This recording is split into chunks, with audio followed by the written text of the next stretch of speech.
Hola chicos, ¿cómo van? ¿Cómo están? Ahí. ¿Cómo les fue en el parcial? Desde ahorita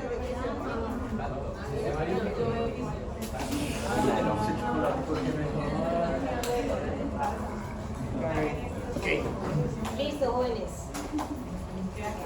El día de hoy vamos a empezar con sistema límbico. Si ustedes de pronto se dieron cuenta en el libro de los profes Pimienta, cogen el sistema límbico junto con la amígdala, junto con el sistema olfatorio, pero nosotros en el curso lo hicimos dividido. Entonces, para que se enteren un poquito de lo que vamos a ver esta semana, primero vamos a hacer ahorita como una conceptualización, como entrar a entender un poquito qué es sistema límbico, y ya después de eso vamos a hablar sobre una primera porción que va a ser la formación hipocampal, que es lo que vamos a ver el día de hoy, y vamos a dejar el miércoles la amígdala y el viernes vamos a ver hipotálamo, y de esa manera pues terminamos con las estructuras que están vinculadas con el sistema límbico. Cuando nosotros vamos a hablar del sistema límbico tenemos que pensar lo siguiente, y es cuando ustedes escuchen la palabra límbico, ¿en qué piensan? ¿Qué es lo primero que piensan? Emoción, ¿cierto? Entonces uno ha hecho como la asociación de que la palabra límbico tiene que ver con emociones, y eso es cierto, pero la palabra original, o sea, la raíz de ponerle sistema límbico fue el siguiente. Paul Broca, el mismo que descubrió, identificó el área de Broca 44-45, pues él era anatomista, y él empezó a hacer citoarquitectura de las diferentes estructuras de la corteza, y se dio cuenta que esto que ustedes están viendo aquí de color como moradito era histológicamente distinto, tanto en conexión como en organización, a las áreas de la neocorteza, y al mismo tiempo vio que era distinto también a las estructuras diencefálicas como el tálamo o el hipotálamo. Entonces él fue la primera persona que acuñó el término límbico, y límbico quiere decir borde. Entonces esta estructura que estamos viendo aquí, borde o límite, es como un límite entre las estructuras corticales filogenéticamente más nuevas con las estructuras diencefálicas. Tenemos una estructura como de transición, por eso se le llamó así sistema límbico.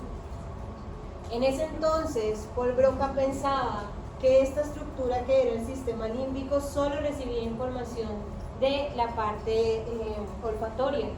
Cuando hacía los estudios en relación con otros animales, el sistema límbico tiene mucho que ver con la información olfativa, pero en nosotros, en los humanos, no es tan así.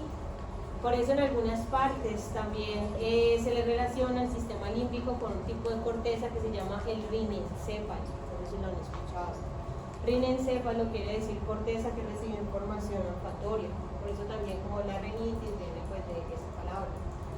Ahora nos damos cuenta que el sistema límbico no es solo olfativo, sino que también recibe otra información muy importante, relacionada y vinculada, por ejemplo, con los estados de memoria, la emoción y la motivación. Lo que vamos a ver el día de hoy es formación hipocampal relacionada con la memoria. Para poder hablar de memoria, sí o sí tenemos que hablar de un caso que siempre llama mucho la atención, es el paciente HM, ¿cierto? ¿Habían escuchado antes de ver? ¿Vieron el video? Sí. ¿Sí lo vieron o no? 15 minutos mientras ustedes están ahí sentados comiendo, pueden verse un videito. ¿No lo habían escuchado antes? El paciente HM se llama Henry Molaison. Henry Molaison fue un paciente que cuando tenía más o menos 6 años de edad se cayó de su bicicleta y desarrolló posterior a eso una epilepsia postraumática. Entonces el neurocirujano de ese entonces llegó y determinó que el lugar, el foco de la lesión epiléptica era la corteza temporal. Entonces lo que él dijo, listo, señores, este muchacho está convulsionando, está teniendo crisis, perdón. Entonces lo que vamos a hacer es quitarle esa porción anterior del temporal. Cuando le retira la porción anterior del temporal, alcanza a cogerle un poco amígdala y alcanza a cogerle hipocampo. Imagínense que se despierta de la cirugía, ya no tiene crisis, pero a raíz de eso ya no tiene memoria. El paciente HM es un paciente que lograba recordar sucesos pasados, pero todo de aquí en adelante no lo lograba recordar. Cada día para él era un día nuevo. Es curioso porque, por ejemplo, este es un paciente que ha determinado la historia para los estudios de memoria en general en neurología, pero su neurocirujano después de esto quedó casi que relegado como un paria, porque dijeron como que lo operaste pero lo dejaste afectado de la memoria. Entonces el neurocirujano no sigue este caso, sino que sigue una señora que se llama Brenda Miller, y Brenda Miller era una neuropsicóloga que se encargó de hacerle estudios toda la vida al paciente H&M. Y a partir de los estudios de Brenda Miller es que hoy entendemos cómo se consolida la memoria. ¿Me van siguiendo todos hasta aquí? Entonces imagínense hace mucho tiempo, bueno, con decirles que el paciente H&M ya murió casi 88 años. La señora que lo estudió, Brenda Miller, sigue viva, tiene 106 años, no ha muerto, pero ella sigue todavía viva. Entonces, pensemos, ubiquémonos en el tiempo, y era la primera vez, en ese entonces nadie sabía nada de la memoria y se tenían concepciones como las cuales, si se afectó el hipocampo y el paciente entonces no está recordando, ellos entonces pensaban que como cada día había que presentarse, decirle hola, mucho gusto, yo soy tal, usted está aquí, le voy a hacer una prueba y le voy a enseñar algo. Todos los días hacía lo mismo, porque siempre el paciente al día siguiente no se acordaba de lo que había pasado el día anterior. Brenda Miller empezó a enseñarle unos patrones motores. Entonces, por ejemplo, le empezó a enseñar un dibujo que era un espejo. Uno puede pensar lo siguiente: usted lo hace el primer día, y si yo tengo entonces digamos como que memoria adecuada, si yo lo hago el día siguiente, mi dibujo va a ser mejor que el primer día, ¿cierto? ¿Me siguen todos hasta aquí? Pero ¿qué pasó? Ella entonces tenía la hipótesis de como el señor no recordaba lo que iba pasando el día siguiente, pues si ella hacía este mismo patrón motor al día siguiente, su dibujo tenía que ser como el del primer día. Vaya sorpresa que se dio cuenta que esto no estaba pasando de esa manera, sino que el paciente H&M no recordaba quién era Brenda Miller, así se haya presentado más de 20 veces, no recordaba qué le había pasado, pero cuando hacía el acto grafomotor, era cada vez que lo iba haciendo, iba ganando experiencia y lo iba haciendo mejor. Eso fue la primera parte que logró dimensionar, que la memoria tiene diferentes vías y que no todas las memorias son iguales y que no todos los enfoques de memoria pues van a estar relacionados con unos fascículos específicos del hipocampo. ¿Hasta ahí me van siguiendo? Más adelante en el curso vamos a tener una clase dedicada única y exclusivamente a memoria, donde vamos a hablar de los tipos de memoria y los circuitos vinculados con pero me parece importante que ustedes tengan en cuenta pues la historia de este amnésico inolvidable, porque marcó la vida en general del concepto de la memoria en neurociencias y neurología. ¿Me siguen hasta aquí? Se murió y tiene su cerebro diseccionado en 2100 partes, creo, o 210 partes. Y había una señora, que no era Brenda Miller, sino que se llamaba Susan Collins, creo, que ella no quería dar el cerebro a nadie, o sea, como que quería quedarse, que el acceso fuera de pocos, y después esto hizo un dilema ético, porque pues el paciente H&M siempre dio su consentimiento para la ciencia, y ella estaba acaparando pues este cerebro. ¿Vamos bien hasta aquí? Decidí que esta clase, si de pronto han visto las diapositivas, las vamos a hacer de acuerdo a algunas preguntas. ¿Para qué? Para que ustedes puedan organizar mejor el conocimiento, como para que tengan en cuenta qué es lo que se les va a pedir en esta clase. Primero vamos a pensar cuáles son las funciones con las que se relaciona el sistema límbico. Las funciones con las que se relaciona el sistema límbico en general se le vincula con comportamientos innatos para la supervivencia. ¿Listo? Cada vez que nosotros hablamos de comportamientos innatos de la supervivencia, estamos hablando de las cuestiones que son mucho más primitivas, que van relacionados también con la parte de preservar la especie. Si yo quisiera pensar cuáles son las estructuras relacionadas con la función límbica, yo voy a pensar en el hipocampo, pienso en el parahipocampo, ahorita vamos a ver cada uno de ellos. Vamos a hablar también de la corteza entorrinal, que seguramente lo recuerdan cuando lo vimos en las primeras clases. Vamos a hablar de un giro del cíngulo. Vamos a hablar de una amígdala, que lo vamos a ver el miércoles, el hipotálamo, que lo vemos nuevamente el viernes, y hablamos del núcleo anterior del tálamo. Si se acuerdan que este núcleo tenía una función específica, que estaba más activo en los periodos de cuando estamos durmiendo, el núcleo anterior del tálamo es más activo. Hablamos de la sustancia disperia productiva, que la habíamos vinculado con funciones límbicas, y el sistema olfatorio, que fue lo que vimos la clase pasada. ¿Me siguen hasta aquí?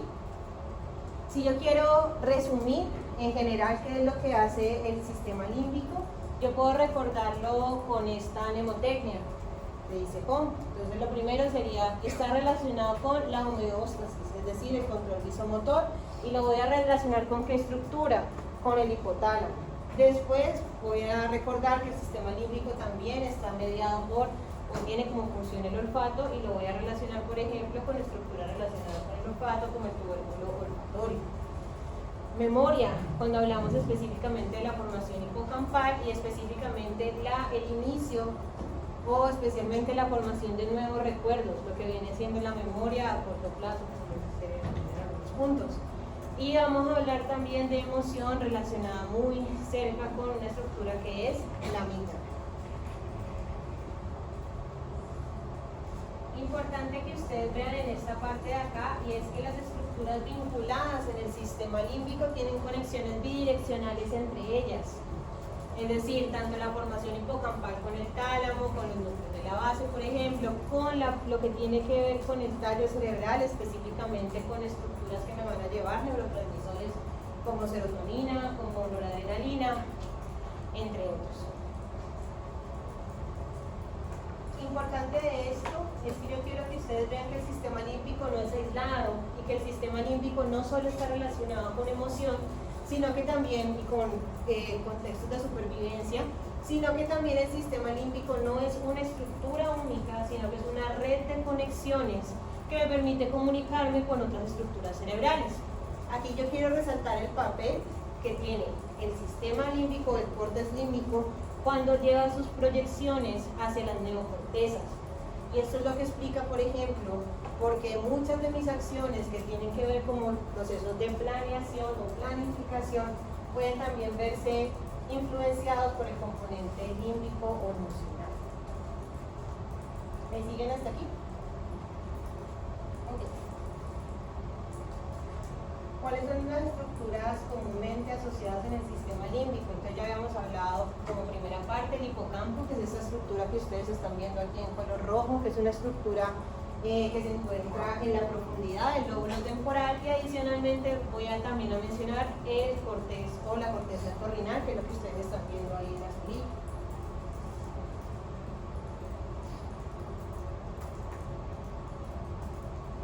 Esta imagen de acá es una ampliación, por ejemplo, algo que ya hemos visto en la clase pasada, que nos centramos en esta porción de acá donde estaban las estructuras relacionadas con el sistema olfatorio, pero ahora también puedo ver lo siguiente, y es estructuras que ustedes ya conocen en la cara basal del hemisferio. Uno, el puente, para todos clara su ubicación a esto.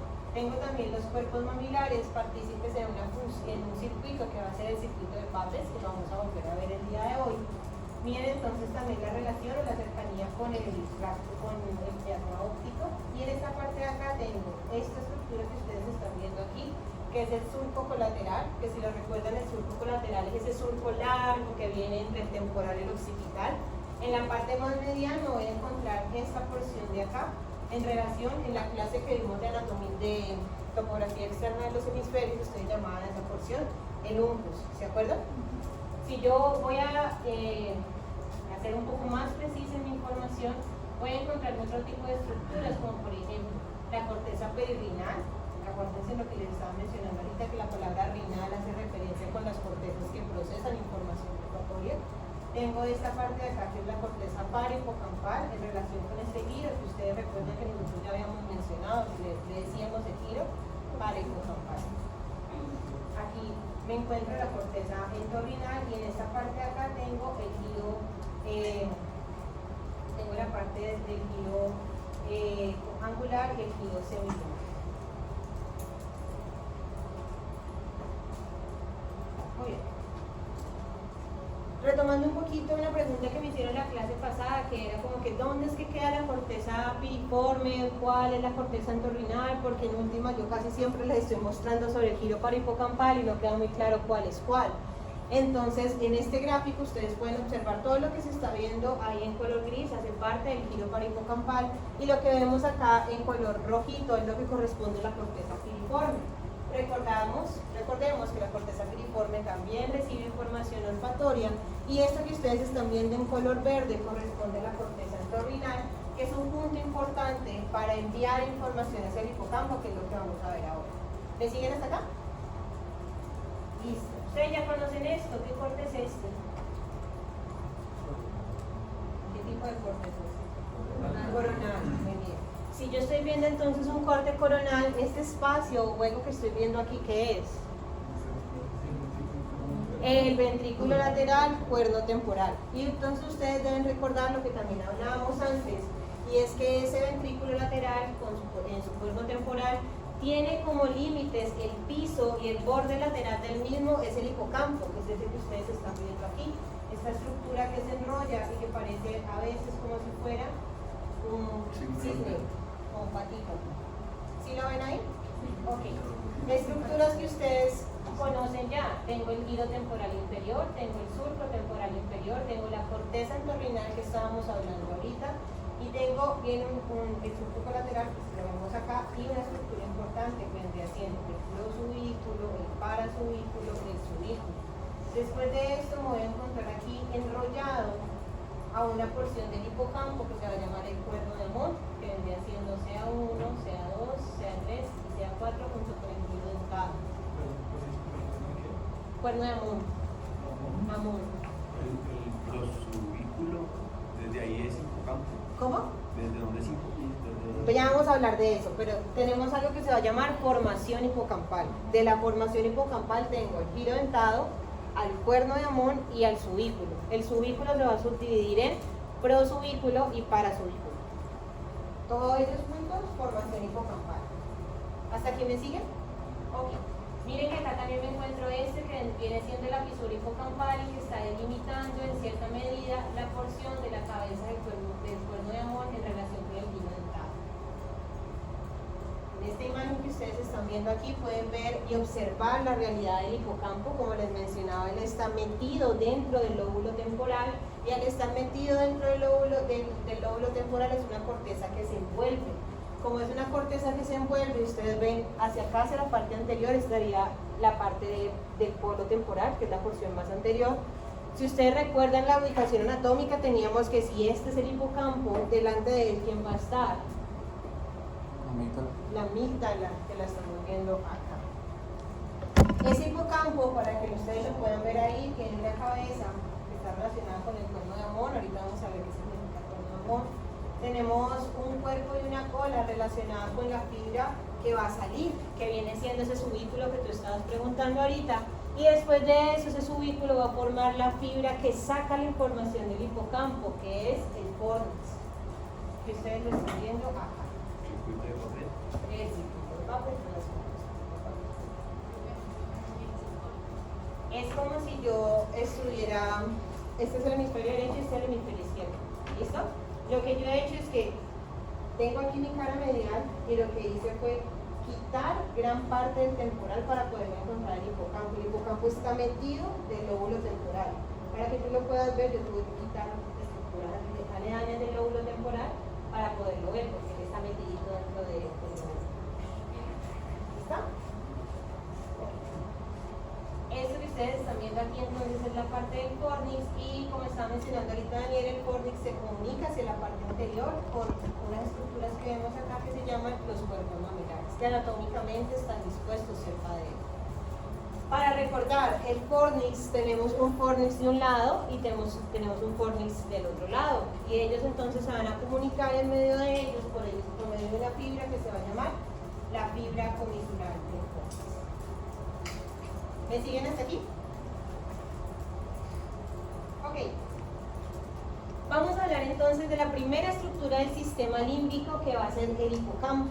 El hipocampo se llama así, hipocampo, porque Arantius, un neuroanatomista muy antiguo, denominó que se parecía mucho a un caballito de mar. Entonces la palabra se deriva de hipocampes, que quiere decir caballo de mar en latín, en inglés.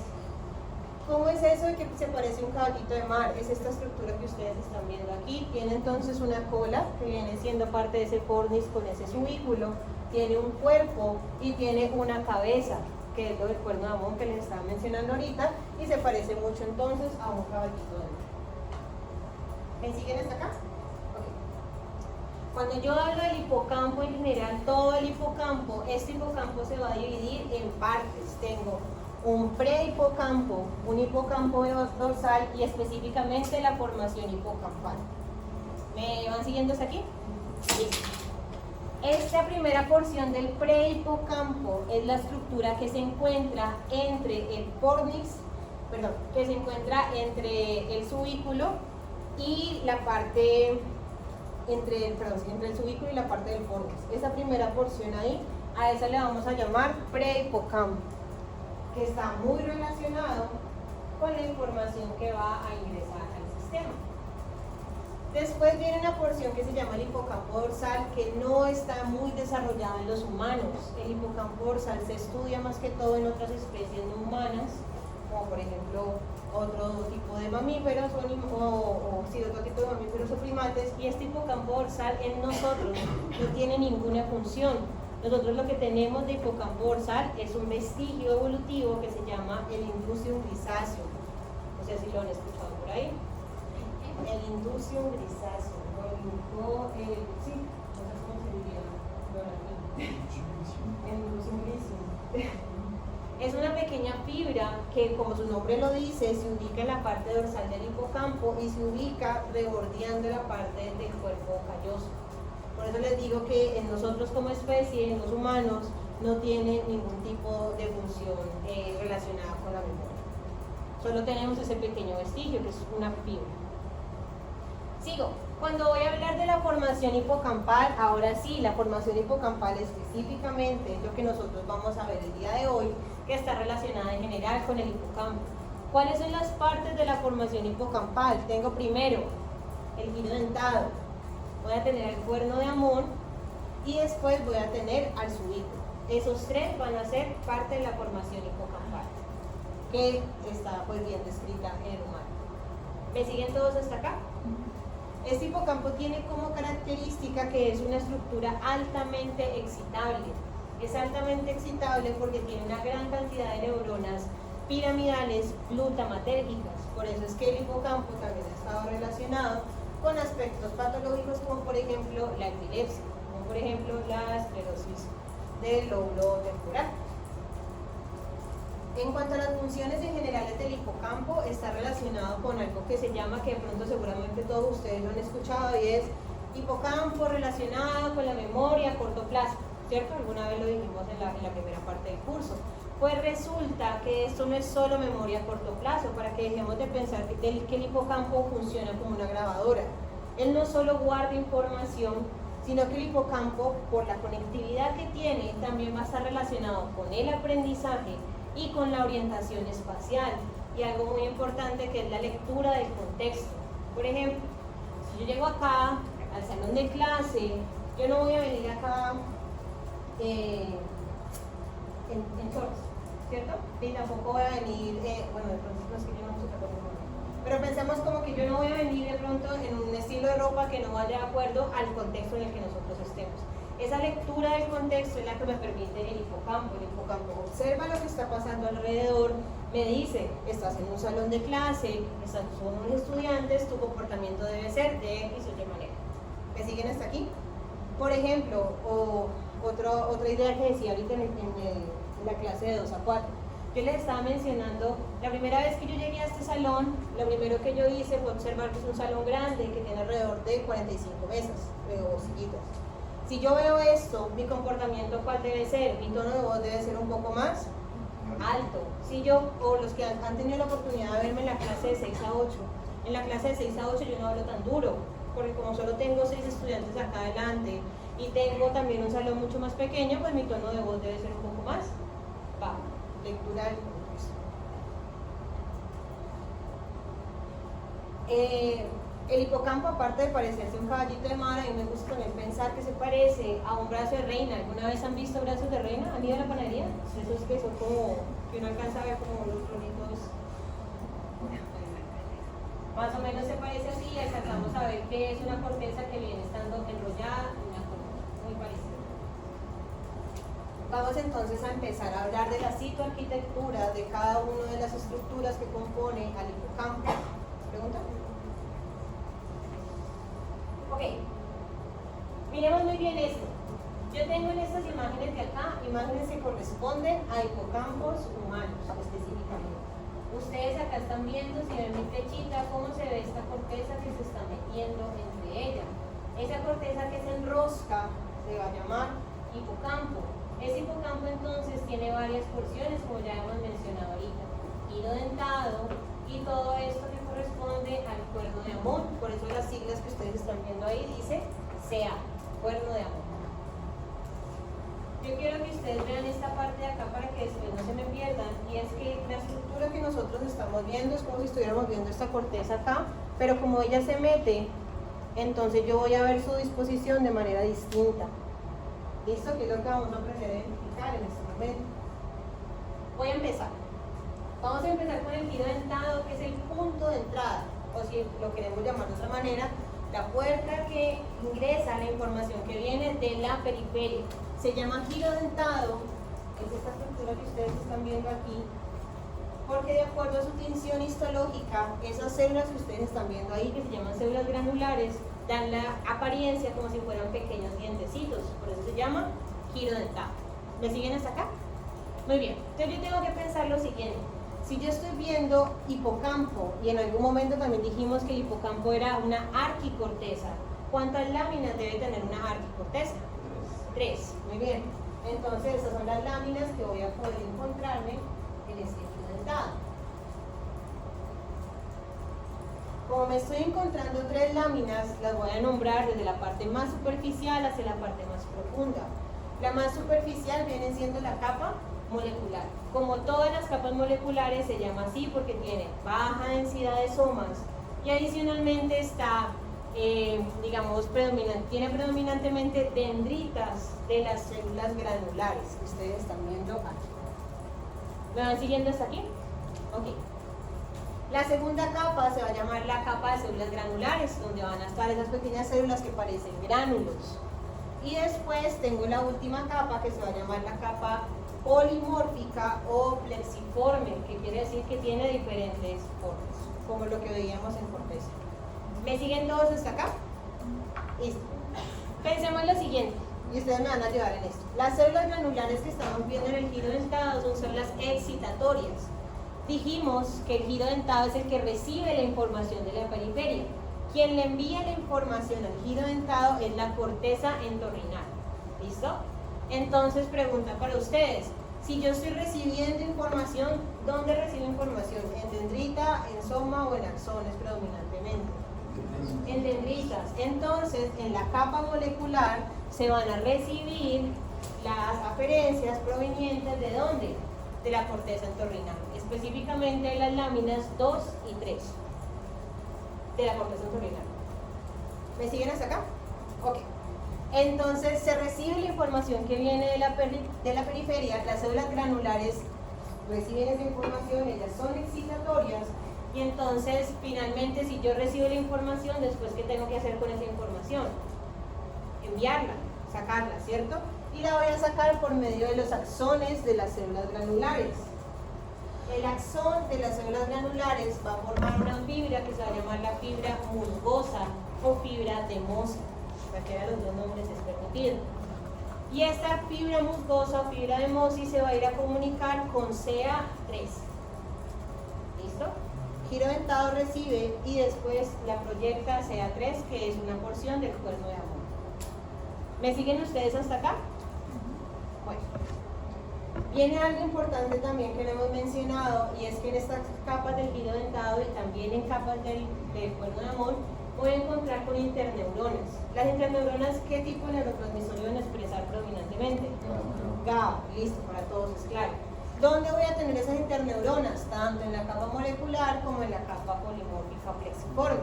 En el caso de la formación hipocampal, yo voy a tener dos tipos de interneuronas. Unas interneuronas que son GABAérgicas y unas interneuronas que son somatostatina positivas. Entonces, ¿cuál es la función de esto? Lo voy a pedir aquí acá. Si ella es una célula granular y vale es una interneurona que expresa GABA, si ella expresa GABA, ¿qué pasa con ella? La inhibe, ¿cierto? Pero entonces la función de las células somatostatina positivas en este caso no son para las células granulares, sino que van a ir en dirección para regular ¿a quién? A la interneurona GABAérgica. Entonces, si somatostatina inhibe a la GABAérgica, ¿qué pasa finalmente con la granular?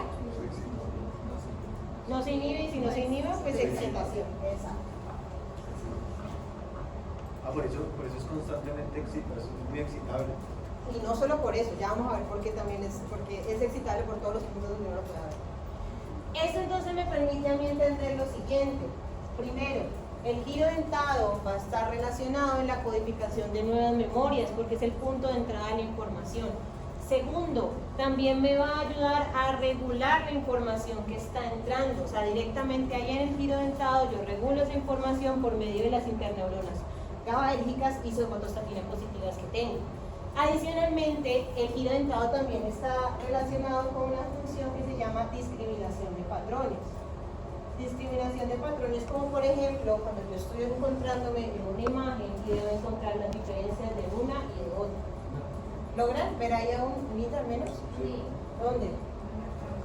La carne. ¿Cuál más? La velada, que tiene como gatas, la primera y la segunda. Sí, la segunda. Y en la mano a la derecha tiene las piernas. De abajo no. Esa parte de identificación de patrones rápidos lo va a hacer el giro dentado. Otra característica importante del giro dentado, si recuerdan lo que habíamos hablado en las primeras clases, y es este de los pocos lugares que tiene neurogénesis postnatal junto con el bulbo olfatorio. ¿Se acuerdan que lo estamos viendo también? Entonces, también quiero hacer una pregunta para ver si ha quedado claro esto. Si yo entiendo que este giro dentado hace neurogénesis, ¿será que esas células del giro dentado pueden ir a reemplazar células de otras áreas corticales? No. Se quedan ahí. ¿Listo? Muy bien, eso es claro para todos. Por eso es que también veíamos al principio que esta razón de ser, de tener entonces este cambio de neurogénesis, pues también está relacionado con el recambio de información que constantemente ingresa. Dime. Las células basales, en este caso del tejido olfatorio, ¿dónde estarían? Pero las células basales solo estarían en esa parte del epitelio olfatorio. Aquí en este caso del giro dentado, solo tengo una capa acá. Pero no se llaman células basales aquí, sino que se llaman células progenitoras o indiferenciadas y se suelen ubicar hacia la parte de la base de la capa. ¿En la plexiforme más o menos? ¿O en la granular? Entre la transición del grano y la plexiforme. Y ellas ahí lo que van a hacer es que están haciendo recambio y las van colocando una encima de la otra. ¿Y se recambian las tres capas, o sea, todos los tipos celulares? Solo las granulares. ¿Me siguen hasta acá? Ok. Como se observan las células granulares. Y vamos con esta. Ahorita que Andrés nos decía como que cuerno de qué, se llama cuerno de Amón por que es un dios que, si ustedes logran observar aquí, él tiene como una especie de cachos y estos cachos se envuelven entre sí. Por eso entonces cuando los primeros anatomistas observaron el cuerno de Amón, dijeron que se parecía como a esto, porque es una corteza que se está metiendo dentro de otra. Por eso se llama cuerno de Amón. ¿Me siguen? Similar a lo que estamos viendo ahorita, si es arquicorteza, ¿cuántas láminas tengo que tener? 3. Muy bien, perfecto. Lo que pasa es que aquí esta lámina que ustedes están viendo, estamos viendo la primera que se llama estratoboles, la piramidal y esta última que se llama la molecular. Entre ellas hay una subdivisión, pero no nos confundamos, son solo 3 láminas que tienen subdivisiones entre ellas. Voy a nombrarlas aquí. En histología no. En imágenes. O sea, solo se ven las tres. ¿Qué? ¿Tres qué?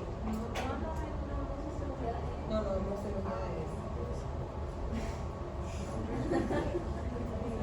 Bueno, ¿me siguen hasta acá?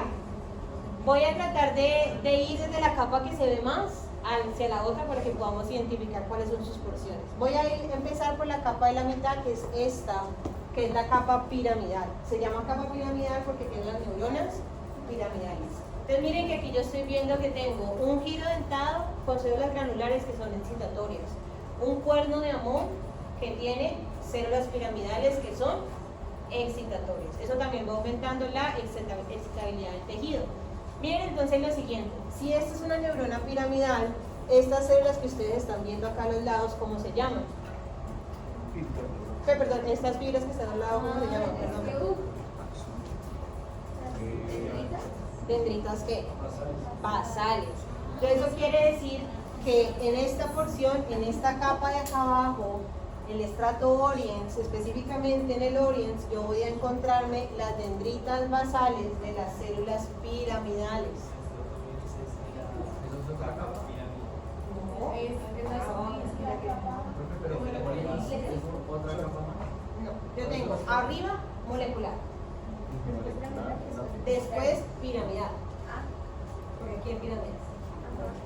Y abajo tengo una que se llama oriens. Capa oriens. Pero estas son las subdivisiones. Son las grandes. Solo que esta oriens se va a subdividir. ¿Listo? Una que se llama oriens propiamente dicha, que es donde nos vamos a encontrar a las dendritas basales. Esta que queda más hacia abajo, más hacia la luz, es donde voy a encontrarme específicamente al axón de las células piramidales, que se va a llamar el alveus. Se llama así alveus en relación con la luz del tejido, porque va más cercano hacia donde está la sustancia blanca. Se llama alveus. ¿Me siguen hasta acá? Listo. Voy con lo siguiente. La capa piramidal no tiene ninguna subdivisión, es capa piramidal porque tiene cuerpo de piramidales. ¿Me siguen hasta aquí? Voy con lo siguiente. En la capa molecular yo tengo una subdivisión que se va a llamar el estrato lacunoso y se va a llamar el estrato radiado. El estrato lacunoso, como ustedes pueden ver aquí, corresponde al segmento inicial de esta dendrita. ¿Cómo se llama esta dendrita de acá?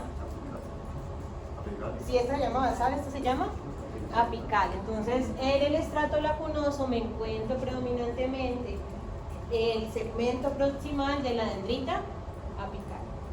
Y en el estrato radiado me voy a encontrar ya las divisiones finales de esas dendritas apicales. ¿Me van siguiendo hasta acá? Vamos a tratar de pensar lo siguiente. Cuando estábamos viendo giro dentado, dijimos que las dendritas de las células granulares recibían información ¿de quién? De la corteza entorrinal. Perfecto. El giro dentado después sacaba su información por medio del axón de las células granulares, ¿cierto? ¿Y cómo se llamaban esas fibras? Musgosas. Pregunta, esas fibras musgosas del giro dentado se tienen que comunicar con CA3. Entonces, ¿dónde recibo información? ¿Arriba o abajo? ¿Dónde yo recibo más información? ¿En las dendritas apicales o en el axón? Arriba. Entonces, esas fibras musgosas, ¿a dónde van a llegar? Van a llegar al estrato radiado del cuerpo.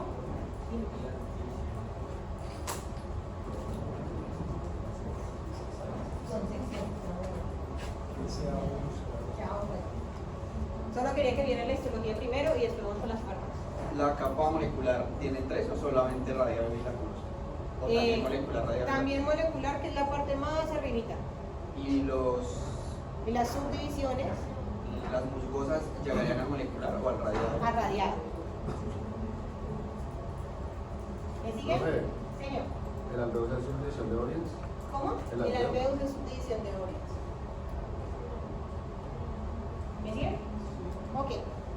Vamos entonces a pensar, a mirar lo siguiente. Creo que es lo que nos está haciendo falta. Que sea 1, sea 2, sea 3 y por ejemplo si vieron los videos de la profe Lina, que sea 4, porque ella también habla de un sea 4, ¿cierto? Entonces estamos diciendo que en la estructura tenemos el cuerno de Amón, que es esta parte de la corteza que se mete, todo esto que ustedes están viendo aquí. Se llama entonces CA1, esta porción que está más cerca al subículo, CA2, CA3 y la porción que está más cercana al giro dentado se va a llamar CA4. ¿Qué pasa con CA4? CA4 no está muy descrita en humanos, por eso en algunos textos no las mencionan tanto. Hay incluso algunos anatomistas que mencionan que CA4 no debería existir y que debe ser entonces un pedazo que se encarga de relacionarse directamente con el giro dentado. ¿Me siguen todos hasta acá?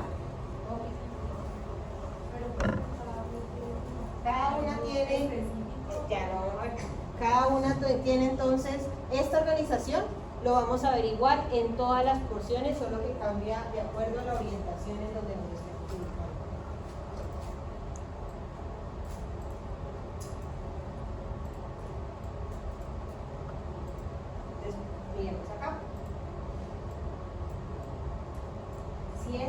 giro dentado, que fue lo que acabamos de ver ahorita, la estructura entonces que está más cerca al giro dentado, ¿qué porción del cuerno de Monés?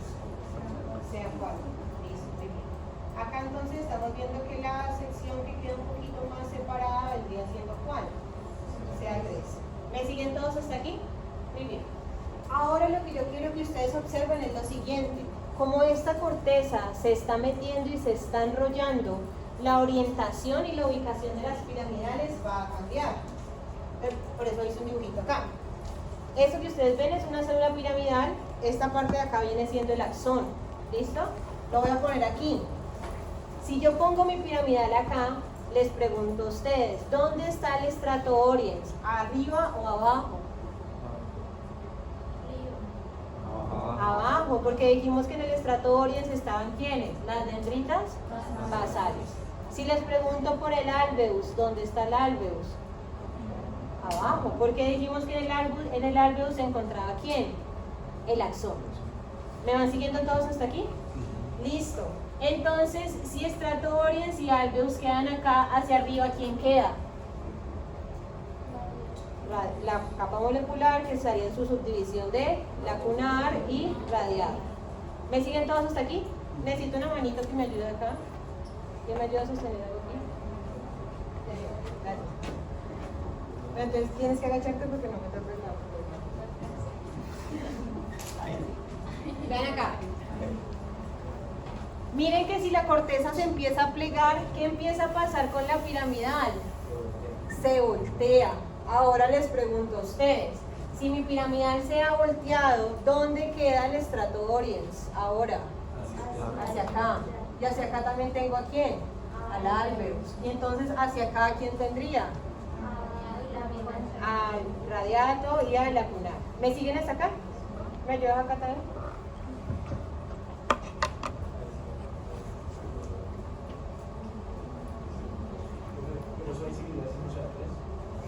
No, porque cuando ya cambia de posición ya sea 2.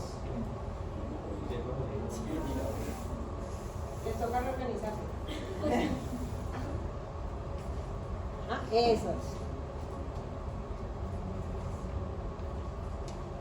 Entonces, hacerse aquí, porque esto sería CA3, esto sería acá CA2. Y si yo sigo volteándome, allá arriba en CA1, ¿dónde quedaría el estrato oriens? Hacia arriba. ¿Y dónde quedaría el estrato molecular? Hacia abajo. ¿Sí me entienden? CA1, CA2 y CA3 tienen la misma organización citoarquitectónica, pero lo que va a cambiar es la disposición de las láminas de acuerdo a cómo se está plegando el tejido. ¿Sí? Dale, gracias.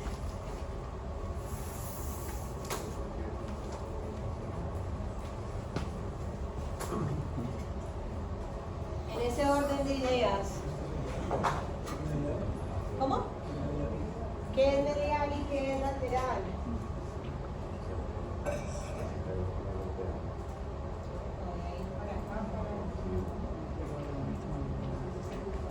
Vamos a depende de lo que yo esté viendo, ¿no? Entonces, mira acá. Si aquí estamos viendo lo mismo, si aquí tengo el giro dentado, entonces esto de acá sería ¿qué? Y hasta acá.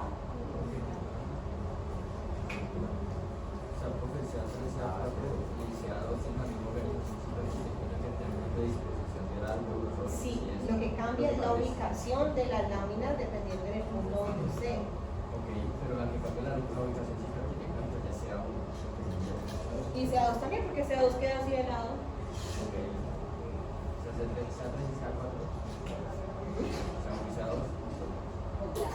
Entonces, lo que yo estaba diciendo ahorita, en el parcial yo que puedo colocar, les puedo colocar una imagen de estas y, no, en el teórico, les puedo entonces colocar una imagen de esta y dependiendo de donde esté la orientación de la piramidal, yo les puedo preguntar, ¿esta imagen corresponde a CA1, CA2 o CA3? ¿Me van siguiendo hasta aquí? Listo. Si ustedes ya me entendieron esta parte de acá, viene la siguiente pregunta, que es muy importante.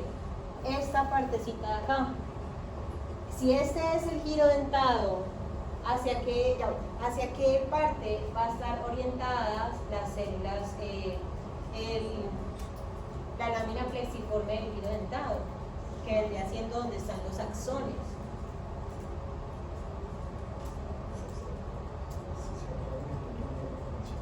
Pero si estaría, ya está. Sí, pero tendría que ir como hacia acá. Porque llegan a la lámina radial. Mírenla acá.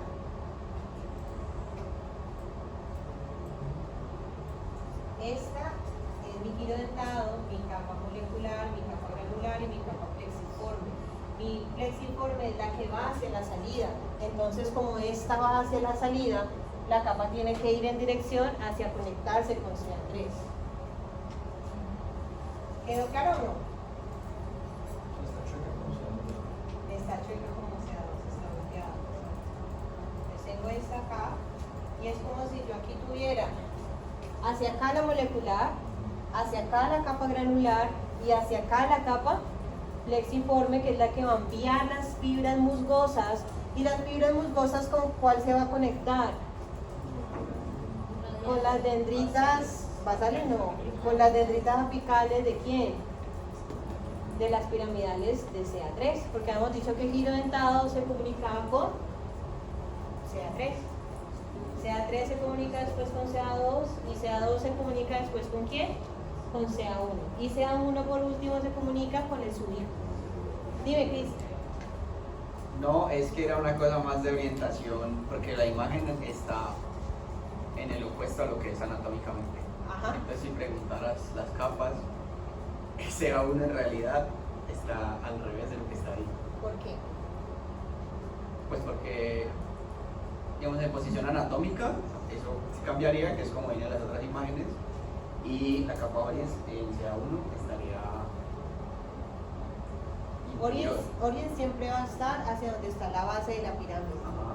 ¿Listo? De pronto lo que confunde es lo siguiente, y es que no tengo imágenes como constantes, pero me voy a remitir a esta parte de acá.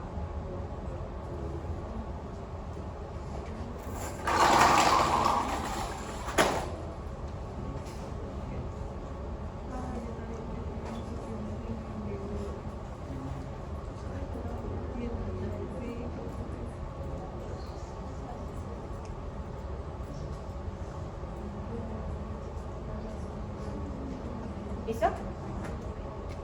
Esta primera partecita de acá, llamémoslo CA3. Esta partecita de acá, llamémoslo CA2.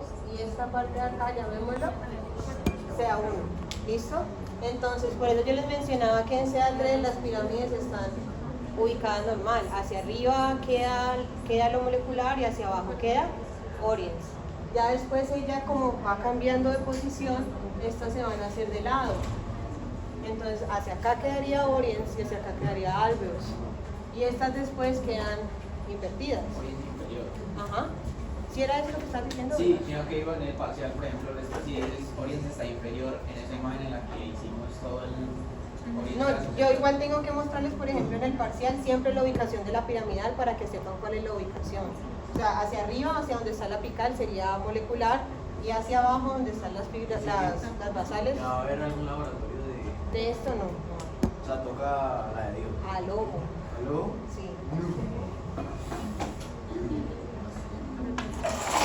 ¿No tiene? ¿No nos podrás mandar con imágenes? La de la clase. Quería ir a preguntar eso. Pues sí, pues el profesor me imagino. Ok. ¿Cómo se ve en CA1? Acá, por ejemplo, la transición entre CA1 y CA2, si de pronto cuando tengan las diapositivas le dan un poquito de zoom y pueden ver que se alcanzan a ver como unas piramidales van apuntando para un lado y como unas piramidales van apuntando hacia otro lado. Voy con la parte final, entonces vuelvo con lo que estábamos hablando. Giro dentado en la puerta, recibe de corteza entorrinal. Giro dentado le envía a quién? CA3. CA3 le manda a quién? CA2 le manda a quién? Y CA1 finalmente posteriormente para sacar la información lo va a enviar hacia el subículo. El subículo entonces va a estar subdividido por algunas porciones que se va a llamar el parasubículo, el presubículo y el subículo propiamente dicho. El subículo, para que no nos perdamos, entendámoslo como una corteza de transición. Hipocampo es arquicorteza que tiene 3, mientras que el subículo tiene que enviar esa información hacia afuera. Como tiene que enviarlo hacia afuera, se va a conectar con otras cortezas que tienen más láminas. Entonces, por eso yo alcanzo a ver que el subículo tiene, ahorita principalmente, ustedes pueden ver aquí dos capas grandes, una capa molecular y una capa piramidal. Pero si ustedes se fijan, esta capa piramidal parece como si estuviera subdividiendo en dos. En unas piramidales grandes y en unas piramidales más chiquitas. Como si estuviéramos hablando de las capas piramidales externa e interna de las cortezas nuevas. ¿Me siguen hasta aquí? O sea, esa sería paleo. Esa es paleo, muy bien, esa es paleo, Victoria. En algunas partes, ¿cuántas láminas tiene? Entonces, en algunos textos mencionan que pueden tener entre 3, 4 o 5. Pero aquí, grande, solo alcanzamos a ver predominantemente dos capas, una molecular y una piramidal. Cuando hablamos del subículo, estamos viendo que él recibe aferencias, como ustedes mismos lo estaban mencionando ahorita. CA1 le entrega la información ¿a quién? Al subículo. El giro dentado que se encuentra acá también le puede enviar información al subículo. Y también, para que lo tengan en cuenta, el subículo le puede mandar a la corteza entorrinal y la corteza entorrinal también le puede devolver al subículo. Pero Estamos haciendo... directamente por medio del giro. ¿Cómo? Directamente Por medio del giro dentado, y también puede hacerlo directamente. Entonces ahorita vamos a ver algo que se configura como con la conexión intrínseca. ¿Listo? Y las eferencias, después el subículo va a sacar la información como fornix. El fornix también lo puede enviar a la corteza entorrinal y lo puede enviar a otras estructuras límbicas como el núcleo accumbens, como la corteza prefrontal, específicamente la medial y la orbitaria, y el hipotálamo y la amígdala. ¿Me van siguiendo hasta acá? En el mediano y en el orbitofrontal.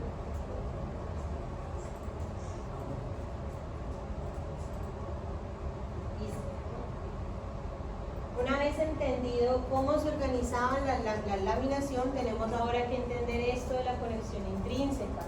Para poder entender la conexión intrínseca tenemos que pensar que el hipocampo tiene 3 tipos de conexiones. Aferencias, que es toda la información que llega, las eferencias, que es toda la información que sale, y vamos a hablar de un tipo de conexión que se llama conectividad intrínseca, que es el hipocampo con el mismo, o sea, el cuerno de Amón con el cuerno de Amón. ¿Me siguen todos hasta acá? Ok. Empecemos. Si hablamos de aferencias, ya habíamos mencionado que ¿cuál de estas estructuras es la que recibe la información en un primer orden? Giro dentado. Listo, muy bien. Giro dentado recibe información ¿de quién? De la corteza entorrinal. La corteza entorrinal, ¿de dónde trae toda esta información? Está trayendo información del resto de áreas de la corteza. ¿Me siguen hasta acá? Entonces, por ejemplo, si yo en este momento estoy viendo algo, esa información entra por mi retina o al geniculado lateral y llega al área visual primaria. ¿Me siguen hasta aquí? El área visual primaria me identifica la forma y el área visual secundaria también, perdón, el área visual primaria me dice que estoy viendo y la secundaria le agrega forma, estructura, no sé qué. ¿Me van siguiendo hasta aquí? Esa área secundaria le va a mandar la información a la corteza entorrinal para que la corteza entorrinal coja esa información visual y la envíe ¿hacia dónde? Hacia el hipocampo, que es la estructura que habíamos mencionado que recibe toda esa información nueva que estoy aprendiendo en mi día a día. ¿Me van siguiendo hasta acá? Acuérdate que el dentado hace parte de la formación. ¿Sí? Lo que yo quiero que ustedes piensen es que miren que hasta ahora en todas las clases nosotros siempre habíamos hablado, llega la corteza y se hace consciente, y hasta ahí parábamos, ¿cierto? No hacíamos nada más. Ahora lo que estamos entendiendo es que toda esa información que llega de la periferia tiene que llegar al hipocampo, que es el sitio donde yo estoy guardando lo que está pasando en el día a día. ¿Me siguen? Ok.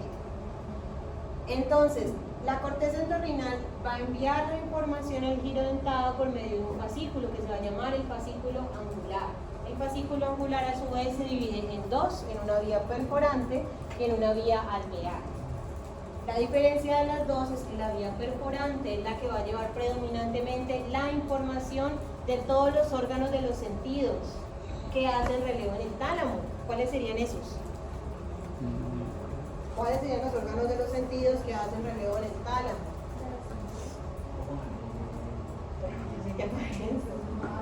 Visión, audición, gusto, tacto, propiocepción. ¿Cierto? ¿Cierto? El fascículo angular se divide en dos, en la vía perforante y la vía alvear. La perforante es la que lleva predominantemente la información de los órganos de los sentidos y la vía alvear va a llevar información predominantemente del olfato, que se acuerdan que en la clase del viernes habíamos mencionado que el olfato iba directamente hacia el hipocampo, que no tenía que ir a tálamo y después ir al hipocampo, sino que inmediatamente ingresa a las cortezas olfatorias, llega al giro dental. ¿Me siguen? También recibe oferencias de quién, del núcleo septal medial, del giro del cíngulo, es decir, que también hay información de otras áreas corticales. Préstenle atención a esto. Núcleos del rapé, locus ceruleus y la BTA no me va a llevar información per se, sino que me va a llevar neurotransmisores. Pregunto, núcleos del rapé, ¿qué tipo de neurotransmisor lleva? Serotonina. Entonces, en el caso de los núcleos del rapé, la serotonina que está llegando directamente al hipocampo es para hacer acciones regulatorias, ¿listo? Para modular la respuesta. Si yo estoy hablando de locus ceruleus, ¿qué tipo de neurotransmisor envía? Noradrenalina. ¿Y nosotros con qué habíamos relacionado la noradrenalina antes?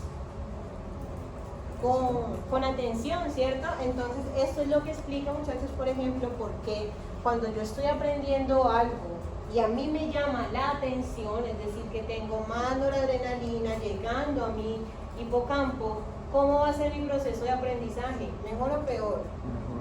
Mejor. Por eso es que a mí me va bien si yo estoy haciendo algo que me motive o me guste o le estoy prestando atención. Si yo estoy aquí trasnochado después del parcial de fisiología, ¿será que la noradrenalina está acá o acá?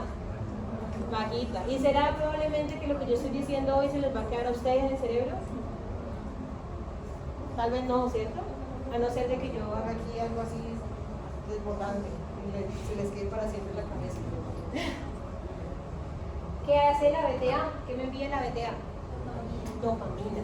Y eso también es lo que explica por qué en los procesos de memoria, en los procesos de aprendizaje es tan vital que si a mí algo me está motivando, si esto me genera placer, me genera gusto, pues yo lo voy a recordar mucho más, ya sea para bien o ya sea para mal, ¿no? Por ejemplo, si ustedes vienen aquí y yo vengo y les no sé, como que usted dice algo y yo le regalo un 5 del segundo corte, ¿usted olvida eso?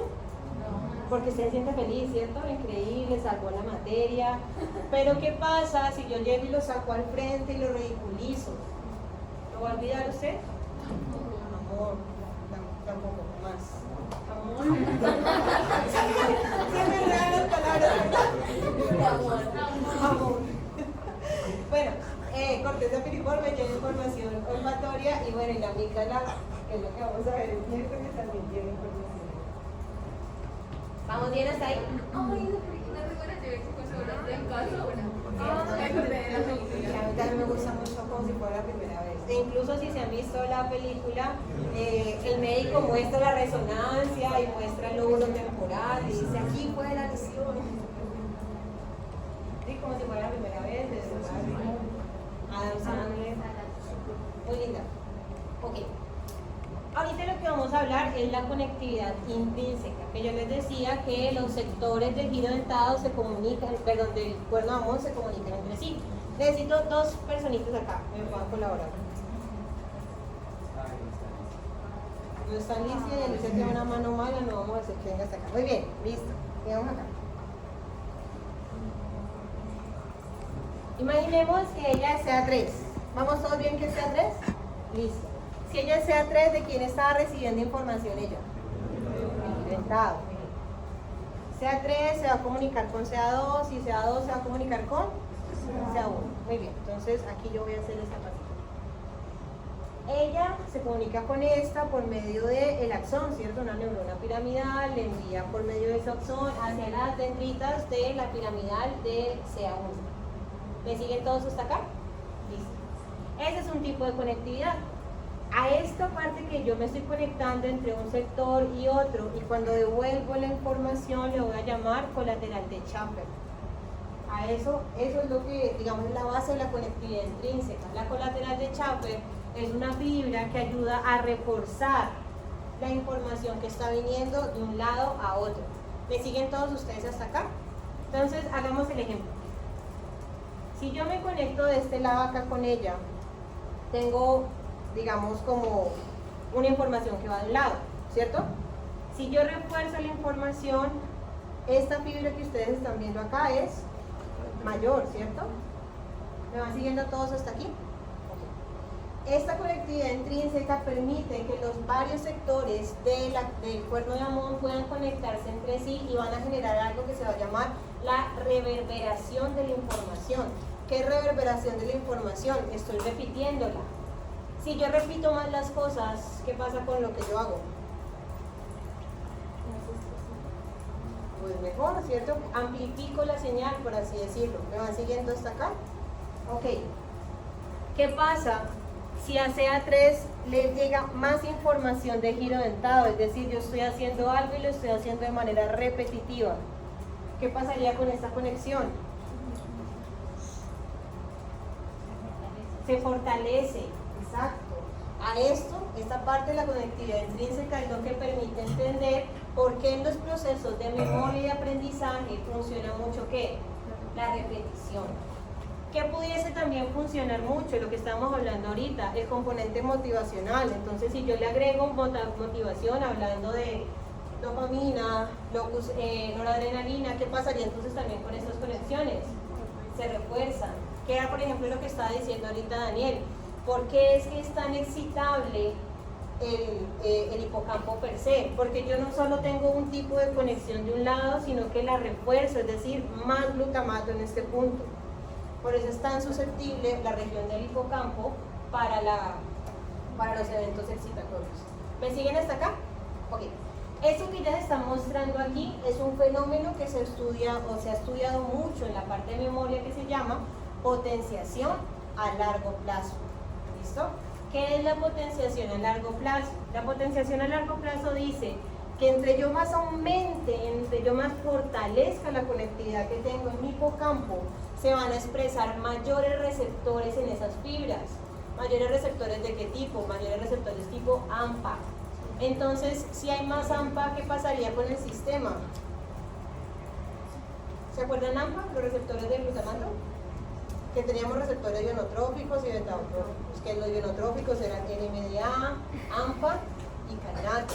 Entonces teníamos que los receptores AMPA se aumentan. Entonces, si yo tengo más receptores de glutamato, tengo más posibilidad de recibir ¿qué? Glutamato. Entonces mi función va a ser más excitatoria, más fuerte. Esto es la conectividad intrínseca, el refuerzo de las conexiones de un lado al otro por medio de unas fibras que se llaman colaterales de Chapel. ¿Listo hasta aquí? ¿Bien ustedes también? ¿Siempre van CA3, CA2, CA1 o pueden ir en CA3, CA1 directo? Sí, y pueden incluso también irse en el sentido contrario.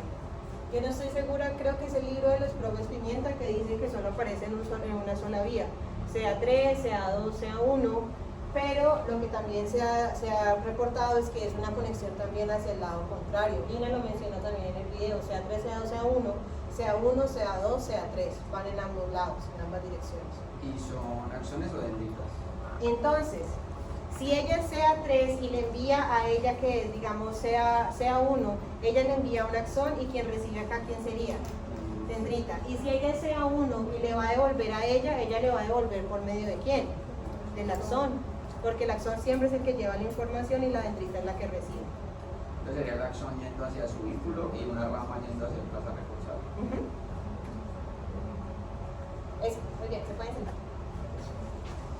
¿Me siguen hasta aquí?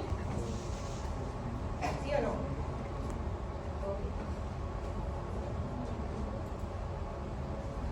Aquí entonces, para resumir lo que estábamos viendo, lo primero que les dije, la información que llega al giro dentado va a salir por medio de las láminas 3 y 2 de la